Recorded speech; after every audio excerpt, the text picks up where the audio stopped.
Presented by Mathli Express Music.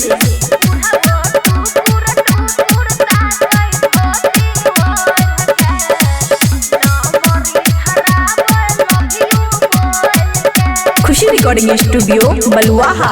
पाली बोले के छौड़ा क के परचार रे भीड़ तू जुटे ने छी सुन बरियार रे